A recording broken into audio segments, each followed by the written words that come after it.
Well, good morning, everybody. Welcome to the First Unitarian Universalist Society of San Francisco. I am Vanessa Southern. I am the senior minister. Honored to serve this congregation, and it is wonderful to have all of you with us this morning from wherever you are joining us. And whatever your morning has looked like, whether you're still in your fuzzy slippers and bathrobe, or you just came back from a run, or you've written a chapter of a novel, whatever your morning has been like, for making the time to be here together again to worship. It was lovely to hear Reiko Odelaine play our prelude this morning. Canon in D seems such a perfect choice because, of course, I don't know about all of you, but it takes me right back to 100 weddings with the bride and the bridesmaids and the groomsmen coming and the families coming down the aisle.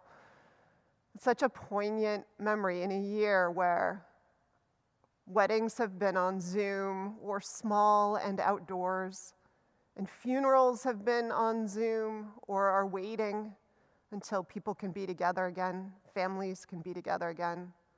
Just yesterday, I participated in a bat mitzvah that was happening in New York City, all of which is a reminder that today we stand just a couple days from the one-year anniversary of the shelter-in-place order that went out by Mayor Breed in this city, pulling all of us into a place that officially and originally was supposed to end on April 7th, but as we know, has taken us places we probably could not have imagined.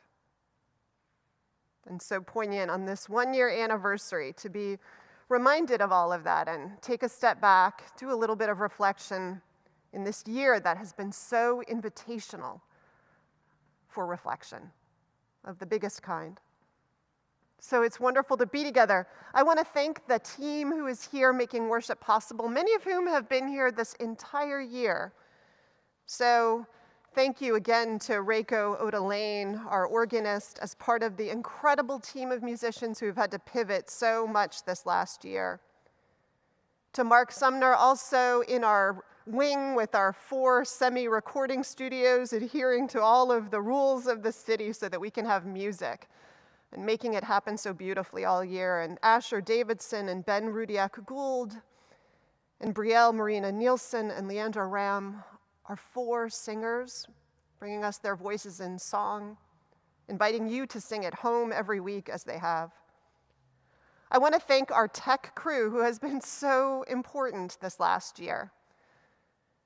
To Jonathan Silk, who's had to juggle more than I think we could have imagined in the changing landscape of this year, and done so beautifully and with such grace, and never missed a Sunday. So you get the badge of perfect attendance, Jonathan. I don't know what that's going to look like, but we'll figure it out. And also to Eric Shackelford, who also has been here faithfully, and to Shuli Ong, who's been our other camera person, bringing you the images of this sanctuary that you haven't been able to be in person.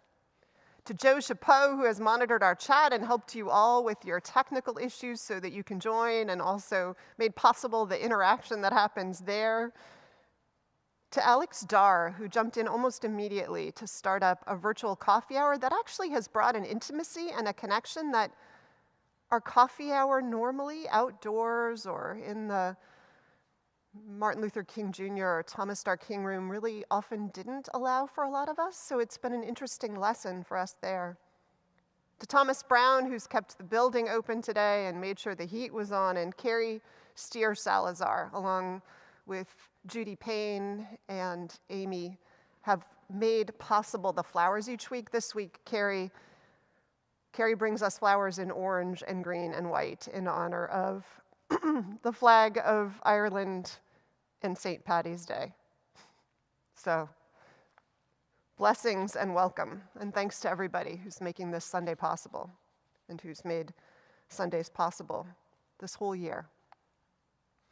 And so we're going to light our candle, ever more poignant since this is our second candle, the first one having been burned all the way down, a candle that we've lit symbolically each week for all of you who are not with us here in body, but with us here for sure in spirit. And we light it until we can be together in body again.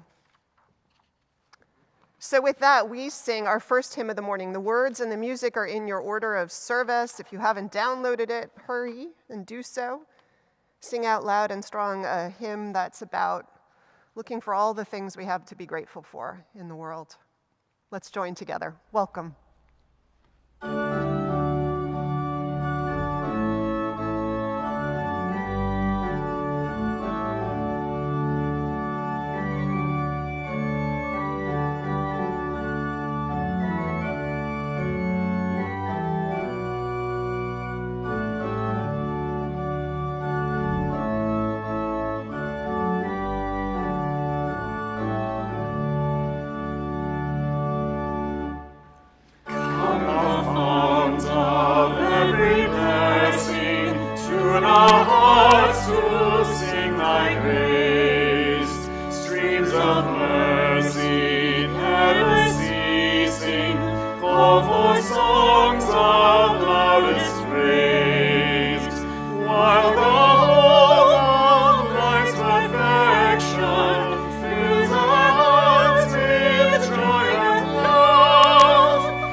Now please join me in our unison chalice lighting. The words are in your order of service. We light this chalice for the light of truth, the warmth of love, and the fire of commitment. We light this symbol of our faith as we gather together.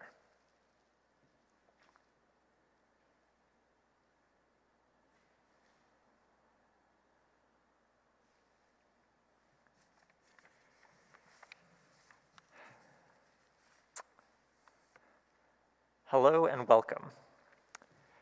If this is your first time watching, thank you for joining us.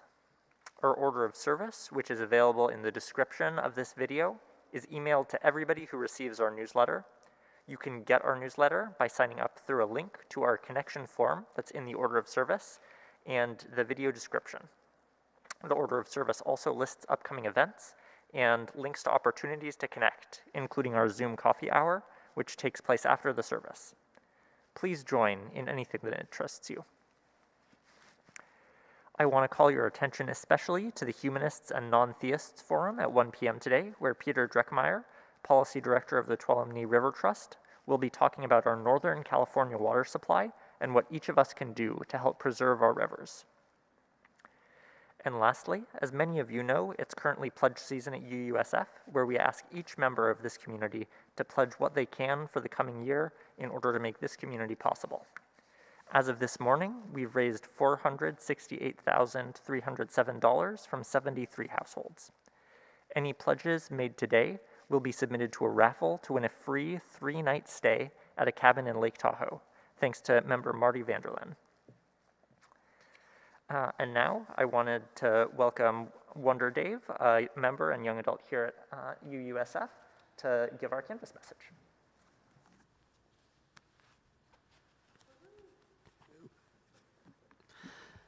Vanessa referred to this as the 1-year anniversary of Shelter in Place. I would like to say that I like to think of it as the 1-year anniversary of Tiger King, actually. That's what I like to go with, just a positive spin. Hello, everyone. My name is Wonder Dave. If you don't know me, I have been a member of this church for a couple years now. I am not now, nor at any point in life would I be what someone would call a participator. By participator, I mean someone who enthusiastically joins groups.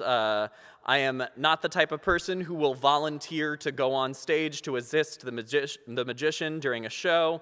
In my view, I paid for the seat, and I would simply like to sit there and be entertained. This is a lifelong attitude. As a teenager, my desire to participate was at an all-time low. I didn't much want to spend any time around my family, to the point where being grounded meant that I was not allowed to go to my room. But even as a child, I was pretty content playing by myself. I thought other kids were too loud, and social interaction came with too many rules about how to act. To be clear, I had friends, I engaged in group activities in school, but it never came naturally to me. I am still slow when it comes to joining.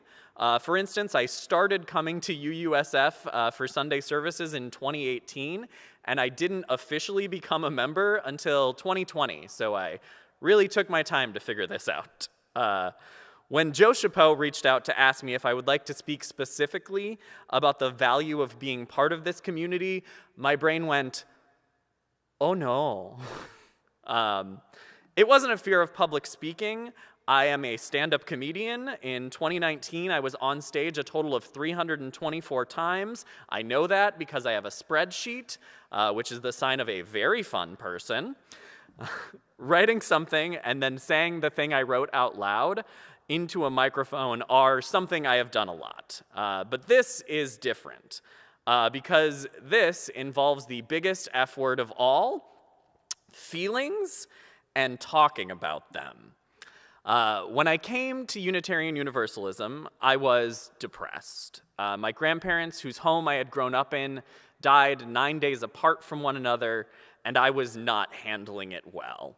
I needed something, I knew, but wasn't quite sure what. I decided that perhaps just to be around people in a space that felt sort of sacred would be good. I knew a bit about Unitarian Universalism. There was no creed, there was the free and responsible search for truth and meaning, no hellfire or damnation, no dunking babies in water, although there is that thing over there, not entirely sure what it's for. You can explain it to me later. I had a notion that UU was sort of the Platonic ideal of religion. People in a building on a Sunday doing charitable things and praying, probably. I honestly was not that sure what to expect. But all of that was appealing to me. It seemed like a low-pressure religious scenario without a lot of rules, something rule-averse and social-averse me would be capable of handling. I showed up on a Sunday, and while I don't remember the exact theme of the service, I do recall that Reverend Vanessa Rush Southern read an Anne Sexton poem. I have always loved poetry, and I knew after reading that poem I was going to come back.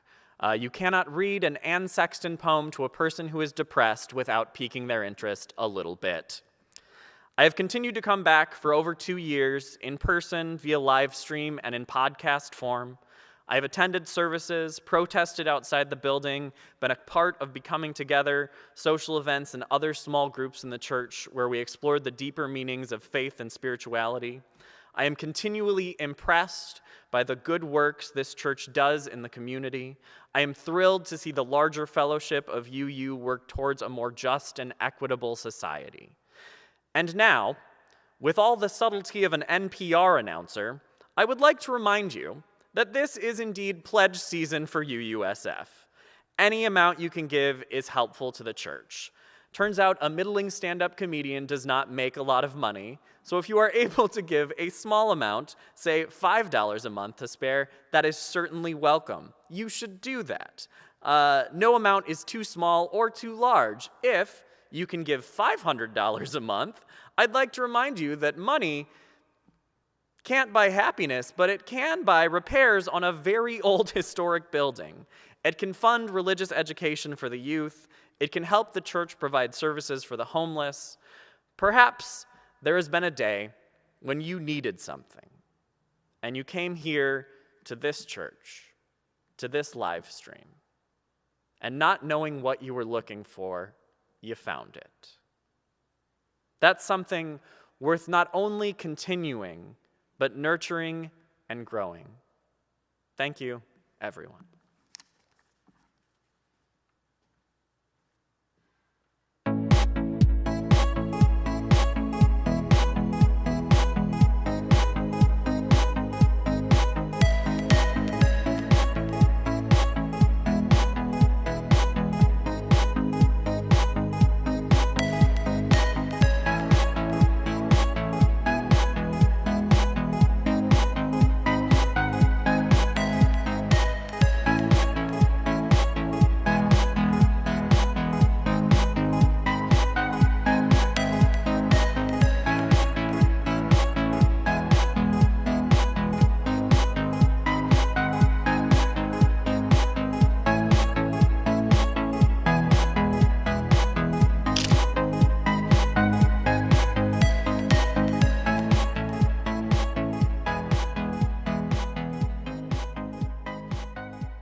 And just a reminder that you too can be in that slideshow after you pledge. Just make sure to send us in a selfie and we can make sure that you get into the next one of those. And now I want to invite everybody to join us in our meditation on breathing. If this is your first time, just listen and join in whenever you feel so moved. When I breathe in, I'll breathe in peace. When I breathe out, I'll breathe out love. When I breathe in, I'll breathe in peace. When I breathe out, I'll breathe out love. When I breathe in, I'll breathe in peace. When I breathe out, I'll breathe out love. When I breathe in, I'll breathe in peace. When I breathe out, I'll breathe out love. When I breathe in, I'll breathe in peace. When I breathe out, I'll breathe out love. When I breathe in, I'll breathe in peace. When I breathe out, I'll breathe out love.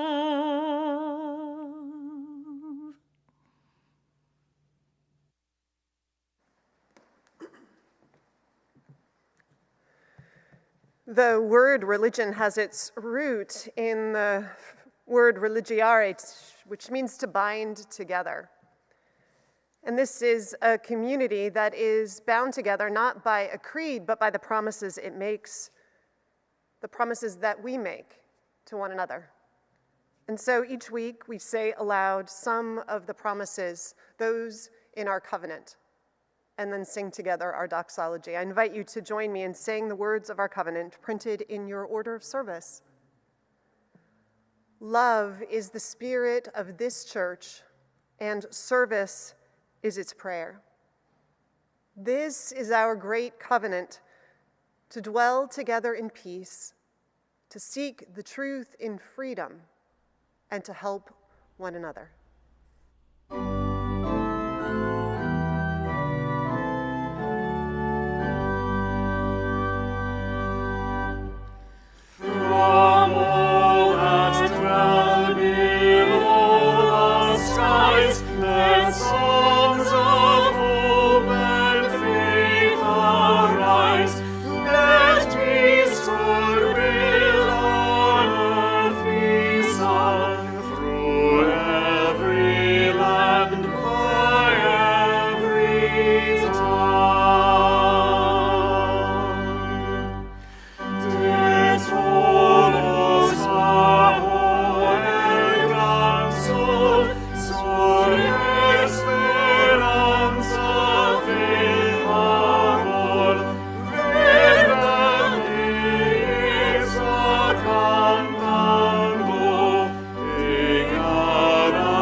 Recognizing that there is human suffering all over this world in the course of natural and human catastrophes, we ring our gong today in honor of 3 such places of suffering and struggle.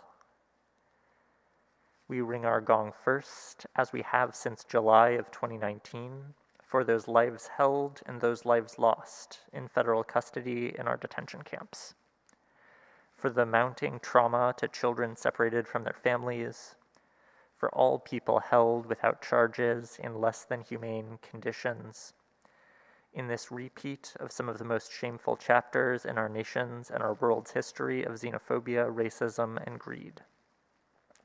We ring the gong 7 times for this week of days in which human dignity has been dismissed and our responsibility for that as citizens of our country. We ring our gong additionally once to acknowledge the full year since San Francisco's first shelter-in-place order, which symbolized for many of us here the start of the COVID-19 pandemic.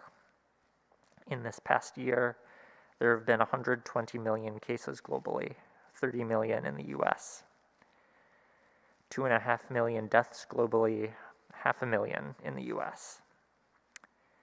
We ring our gong once for all of those lives that were taken, for all of the resolutions and sleepless nights, for the essential workers, for the scientists, and for the recognition that even though the pandemic may end a few months from now, all of us will remain changed forever.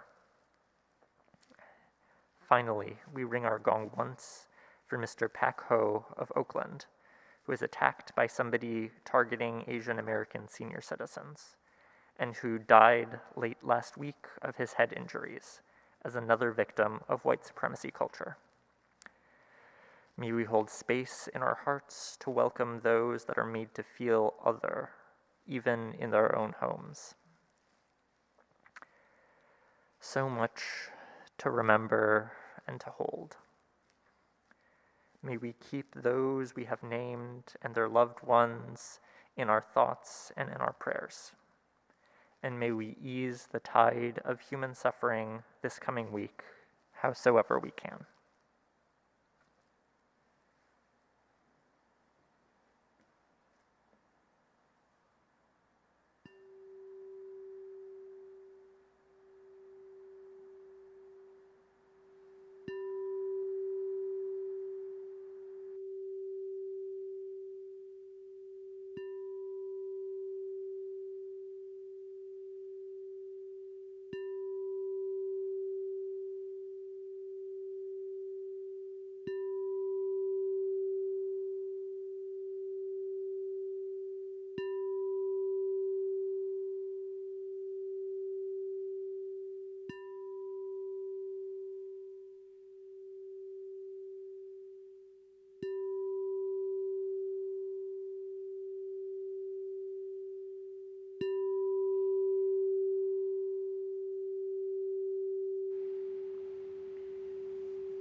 I want to thank Sam King for leading worship with me this morning as our worship associate, who's also been so faithful during this time, this last year, and to Wonder Dave for being with us.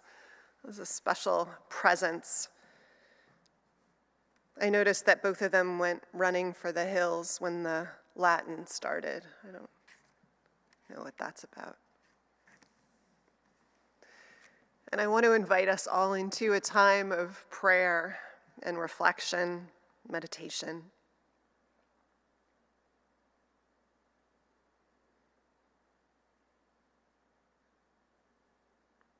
Bringer of larger mystery and unfolding, God of surprises, creative spirit of our lives, all that which makes our spirits strong for the holding of hope, stoker of resilience, guardian of our silence, and companion in all.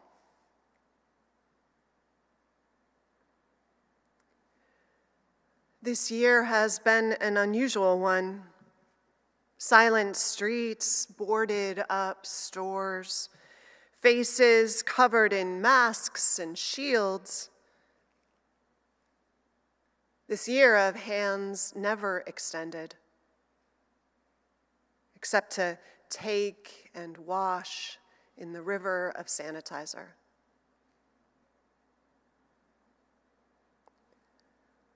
We give thanks for being here now, together in ways we couldn't have known or imagined, but found to be together, a testament to our desire for connection and our determination to forge it across distance and disease, to ford the streams of loneliness and bridge wide reservoirs of solitude to find one another. We give thanks for being here now, and for all who helped us to be here, those who risked their own health to grow and deliver our food, who sold it to us in our local stores, who showed up at the hospitals when there was so much uncertainty and so little PPE in case we arrived, and for those who did, for all they tended,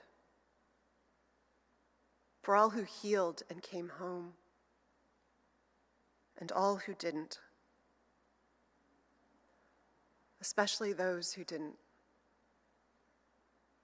and those who lost them. All of us diminished by each loss, every one.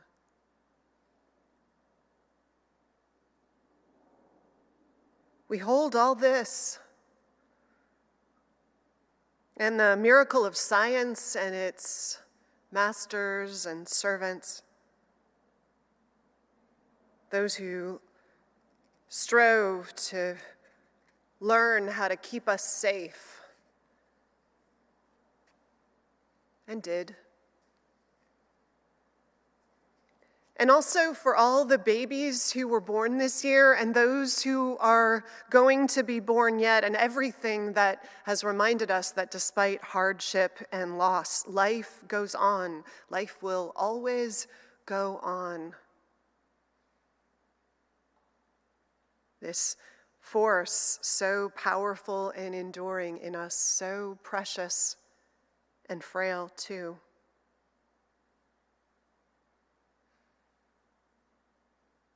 So again, we give thanks for being here now. For all that means so much to us after this year, let us pause for a moment in silent witness and shared solitude this morning. I invite us into silent witness together.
for gratitude for the life and the love that has endured this year, and the gift of a way through. We give thanks. It's good to be here now. Blessings and amen.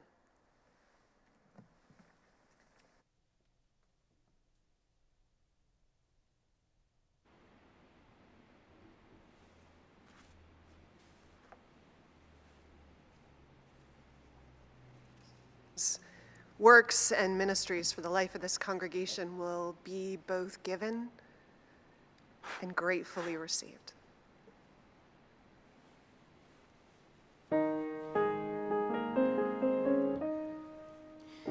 Tis the gift to be simple, tis the gift to be free, tis the gift to come down where you ought to be. And when we find ourselves in the place just right, 'twill be in the valley of love and delight.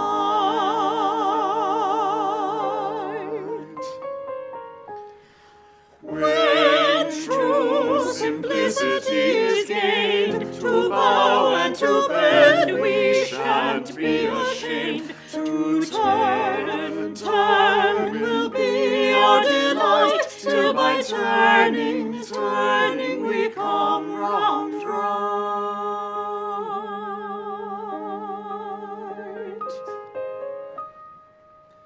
'Tis the gift to be simple, 'tis the gift to be free, 'tis the gift to come down where you ought to be. And where we find ourselves in the place just right,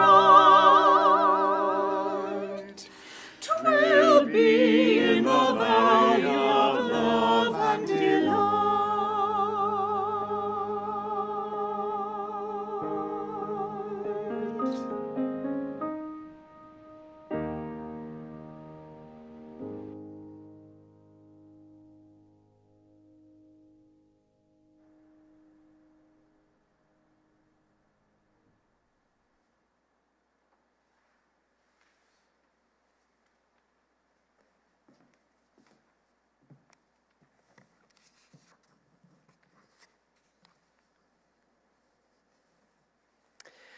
Our reading this morning is entitled Connected by Mortality by the Reverend Laura Brandis.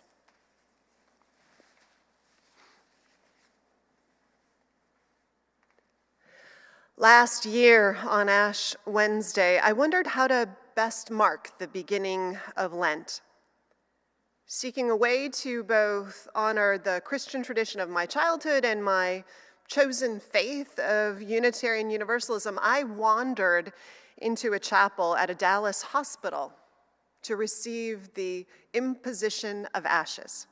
Yes, that's right, imposition, meaning imposed upon the head. Imposition, as a noun, can also mean burden, annoyance, hassle, which for some who have been wounded by Christianity seems a good definition. But this is imposition as a verb, imposition as religious ritual. This is what I wanted when I intentionally wandered into the chapel at Parkland Hospital that morning after visiting one of our members receiving care there. I wanted someone, anyone, to impose the ashes on my head with the usual words, "Remember that you are dust, and to dust you shall return."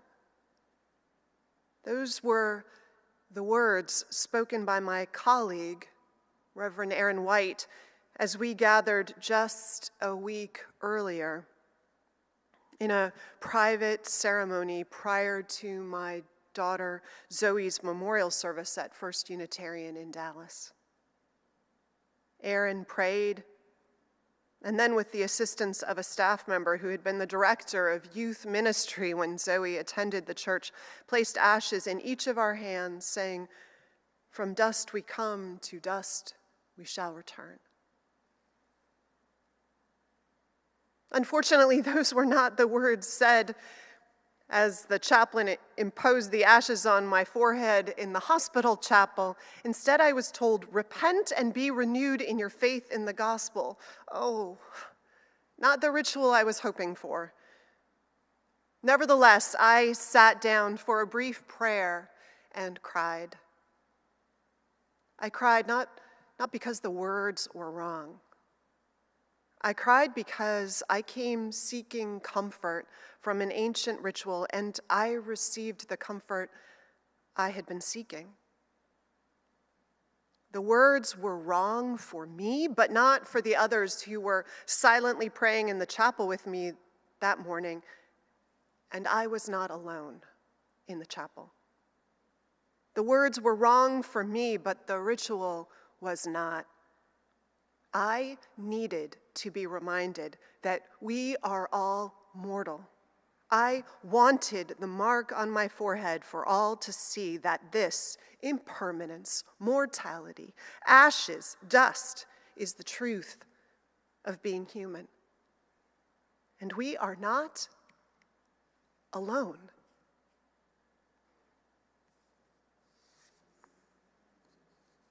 Here ends our reading.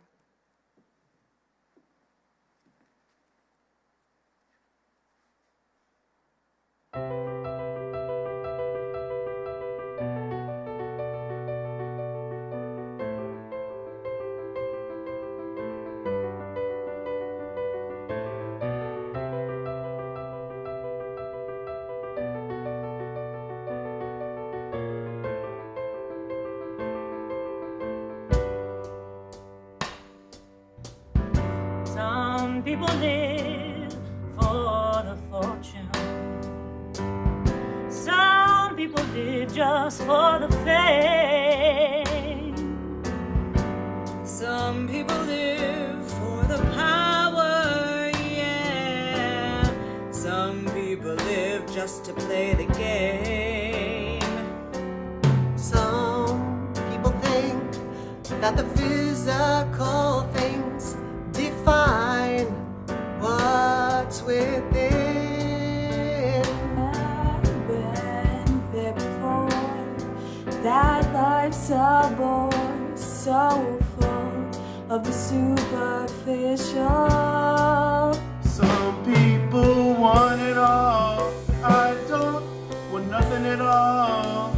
If it ain't you, baby. If I ain't got you, baby. Some people want diamond rings, some just want everything, but everything means nothing if I ain't got you. Some people search for a fountain that promises forever young. You know, some people need 3 dozen roses, and that's the only way you prove you love them.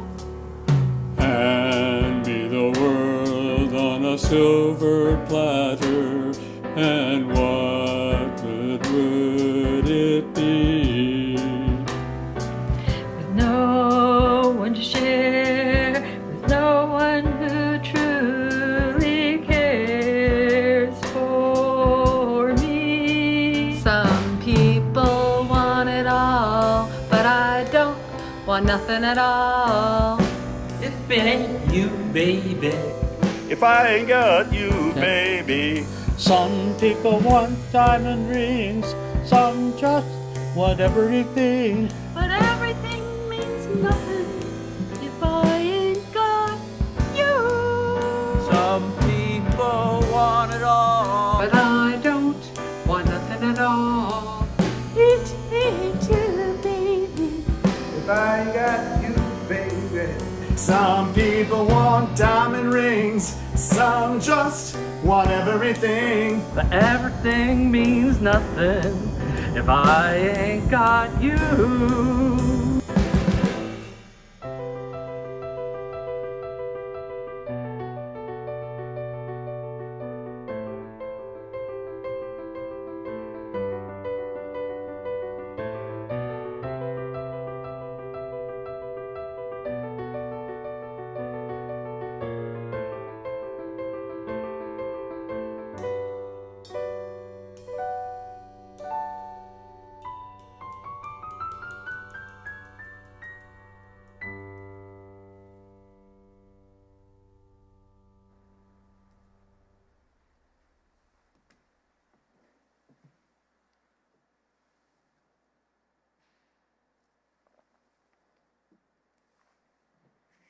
I think that's all we need to know. I think I can go home now.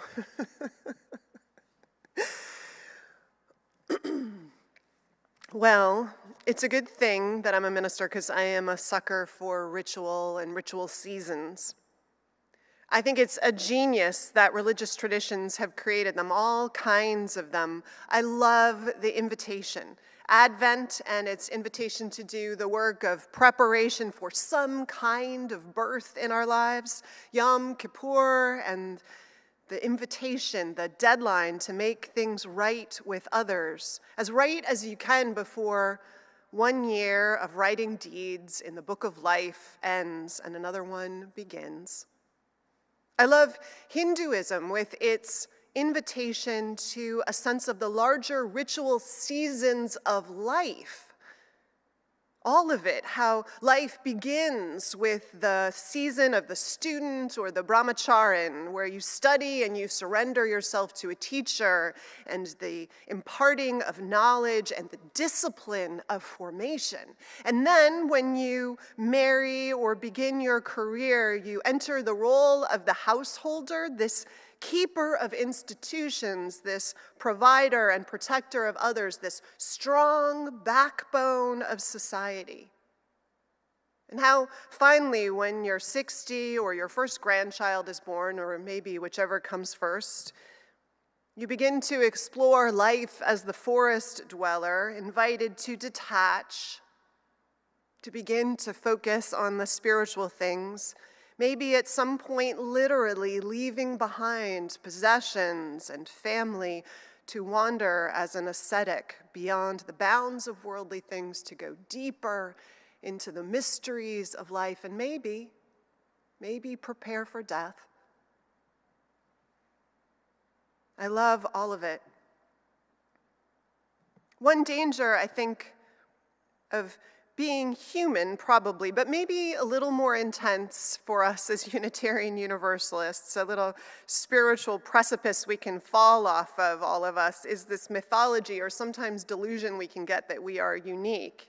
And of course we are, each of us, with our own stories, but there are limits. I have a friend, actually, whose brother is one of those folks who believes that everything he feels or struggles with is something that no one else can understand because he is sure that he is different, and so special. She and I joke amidst our frustration sometimes that irony of ironies, I'm pretty sure there is actually a diagnosis in the DSM for just such people, proving that he's really not so unique at all. Because really the truth is, we human beings, as different as we are, and we do tend to circle around some of the same or similar categories of needs and questions and challenges and growing edges. Kathleen Norris, who's a poet and an author, has written a lot of books, most of them in some way about rediscovering on her own terms the religious life. She wrote a book years ago called Amazing Grace. It's a book that's literally like a glossary of religious language. Each entry about a page long of a word, a traditional religious word. But what it is really, when you dive beneath just the table of contents, it's her wrestling with and reclaiming all of these words on her own terms, words from her religious tradition, the one she grew up in, words that maybe always are of no use unless we wrestle with and reclaim them. As the bard of Unitarianism said long ago in his famous Divinity School address, quote, "Whilst the doors of the temple stand open night and day before every person, and the oracles of this truth never cease, it is guarded by one stern condition.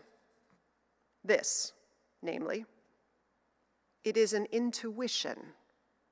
It cannot be received secondhand."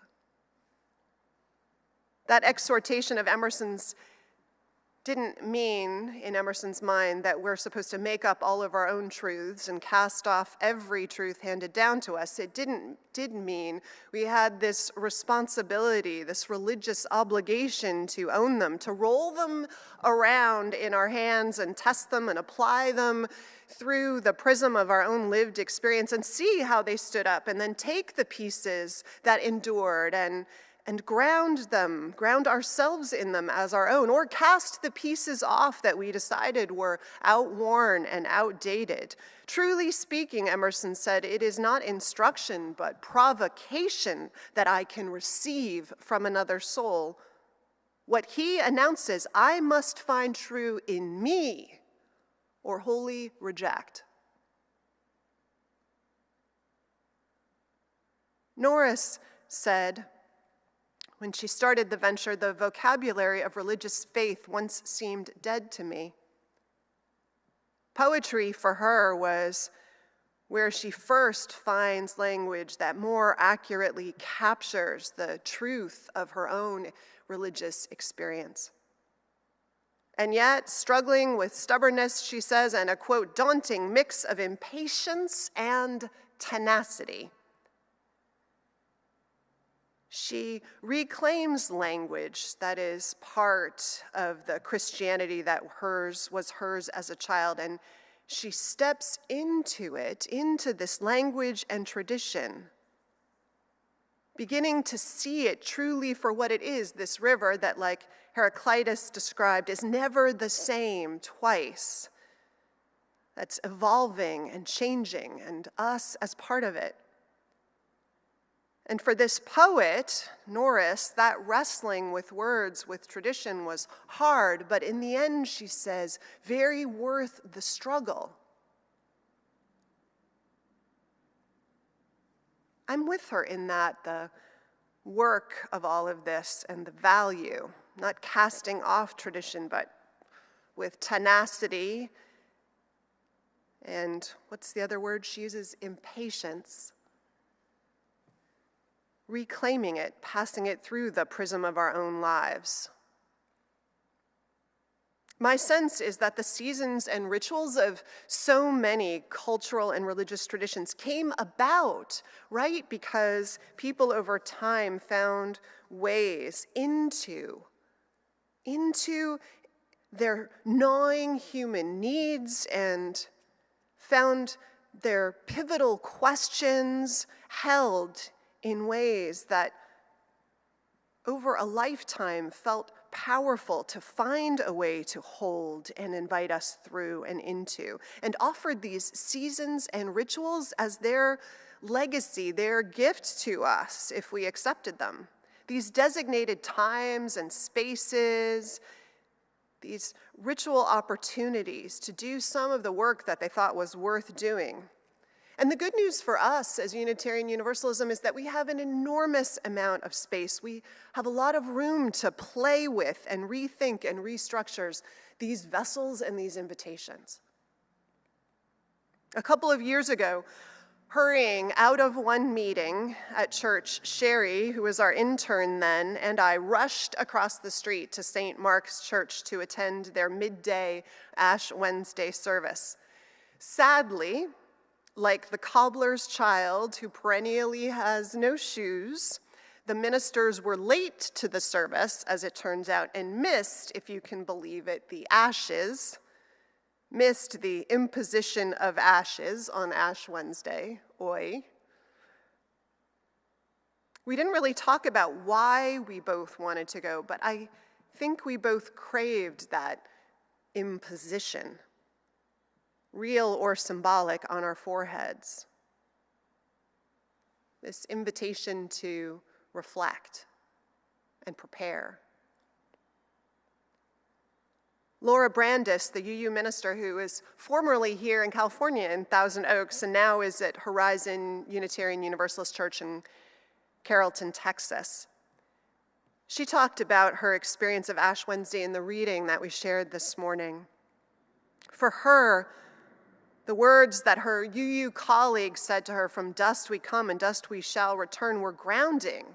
They were comforting, particularly at a time when she was struggling, strangely, with the loss of a child. It was comforting.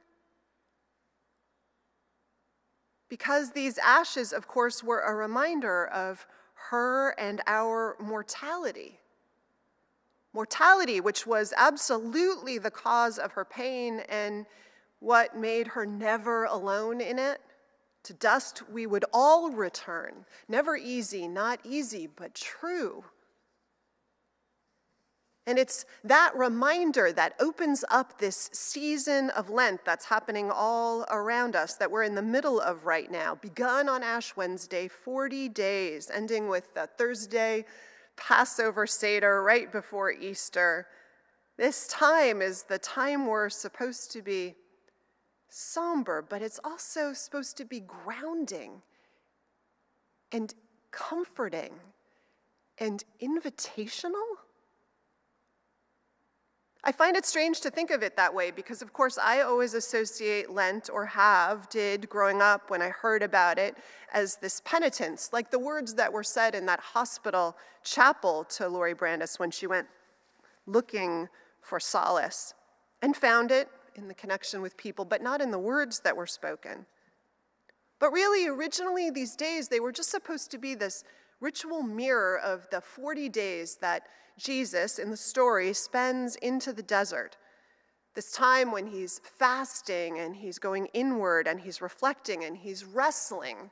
He's wrestling with worldly temptation, which I think is a way to talk about the fact that he's wrestling with everything around us that sometimes can cloud us from the underlying reality of ashes to ashes clarity that we want to stay grounded in, right?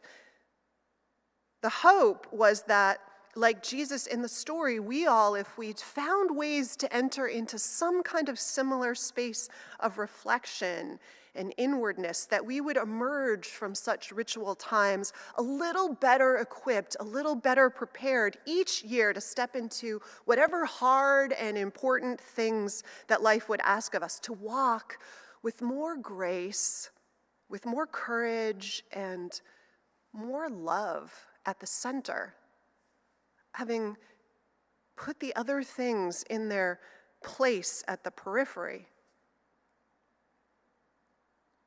I think most of us think of Lent as a season that's about giving something up, right? Some luxury, some indulgence. And that's the way it's often thought of and used. I've always seen that practice as some way that we do try to, in our own lives, without going into the desert, do something that's a daily reminder that puts worldly desire in perspective. It never worked for me, as I wrote in my sermon description. I once gave up soda, and I'm not a big soda drinker, and I drank more soda in the time I had pledged to give it up than I ever do in a 6-month period. So that didn't work for me. But I do like the idea that also when we pull in some ritual commitment, that it can be an offering that we make also to the universe that says in our doing it, I am open to your wisdom. I am open to revelation. I am open to insight in this moment. I am opening myself. And in so doing, we wake up to probably the insights that are available to us all the time if we wake up and go looking for them. It does strike me, though, that giving something up this year feels particularly, I don't know, not appropriate. Though, do what feels right for you. But I guess I'm struck by how I feel like in a spiritual, personal way, we're all really already in a fast this Lent. Uninvited, you and I have already had so many things stripped away from us, right? Dinner out, travel, theater, hugging, or singing with anyone who isn't inside our household or our small bubble. And things have, despite our working to make it so, gotten quiet in ways that we didn't have to engineer, did we? Our streets, our social lives. So I would say that to enter into the spirit of Lent this year, if there is something getting in the way of your reflection, some offering or letting go that feels powerful as a ritual opening, then do it. If in fact you're seeking out distraction because you don't like the quiet and the simplification of life that's happened, then maybe go on a Facebook fast or a news fast, or do the thing that invites that distraction to step aside, that invites you into the desert time in ways that feel more expansive to what it's supposed to invite us into. Or maybe think about what things might feel outworn in your life if you've grown tired of them, especially in all this time trapped with ourselves. Maybe there are pieces of ourselves we've grown tired of. I would like to set complaining aside permanently and judgment aside. I'm working on those. But for others of us, maybe Lent this year could be this invitation to let something into all the silence and space of our lives. Flip the invitation. So maybe in this time where we've had to let go of perfection, we could make more room or throw open the door more broadly for grace and self-compassion, not just now, but going forward. Maybe in this time where we've had to let go of a clinging to safety because it's been impossible to keep ourselves completely safe, and we realize it will be probably forever if we ever could have engineered our own safety. Maybe we can let go of that and open the door for reasonable vulnerability of the kind that makes room for new life experiences and deeper, more vulnerable friendships, real friendships. Maybe we can do any number of things, give up a distrustful relationship with food that so many have, and take up the joy of cooking, maybe with music and dancing in the kitchen, which I think more of us have been doing of late to let go of all that life energy we have. And maybe we can learn to love our beautiful bodies and let ourselves take up more space in the world. Do we try to go to more stand-up comedy? Because Dave apparently is out around a lot, so we'd have a familiar face. Or just let ourselves laugh a little more, let life be a little lighter. Not because we don't have worries, but just because we're gonna give up worry in place of trust in the wild ride, and it is a wild ride of life in this universe. A life we can't really control anyway. So I ask folks, as we play with these inherited invitations, chosen imposition, what needs to take a back seat in your life? Or get invited lovingly to sit in the chair in the corner, to take a step back? And what do you want to invite to take a step forward and to join you on the stage of life or the dance floor? Life can be, and Lent can be, a chance to do that kind of experiment. When they rub the ashes on your forehead on the day that you are next reminded that we ultimately all returned to dust, what will you wish you had let go of? And what will you wish you would have danced with? Go and do both. Use this season as your excuse, as people have for centuries, for millennia. And use it as a reminder, as we're meant to, that we don't really have time to waste. Fuller life is always there for the taking, and there's always, and here is, one more way in. So after this year in the desert, it's time to get ready, my friends, for life beyond it. And to that end, happy Lent, everyone. Yes, happy Lent. Make of it what you will. And be blessed. Amen. Let's sing together hymn number 203, All Creatures of the Earth and Sky.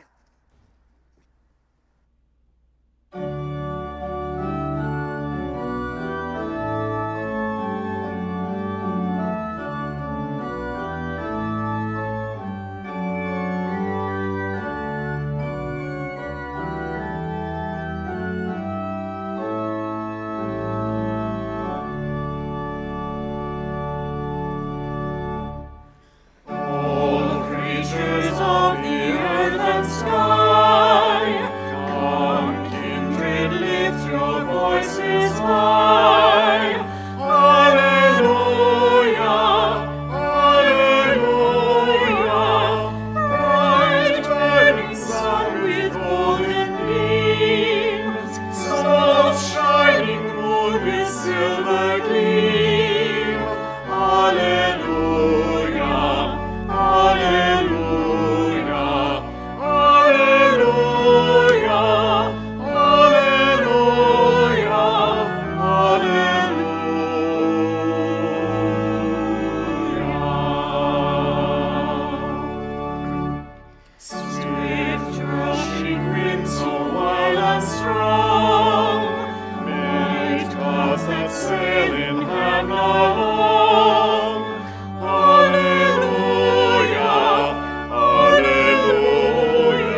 and now in our comings and our goings. May the light of love shine upon us. Out from within us, be gracious unto us and grant us peace. For this is the day we are given. Let us rejoice and be glad in it. Amen.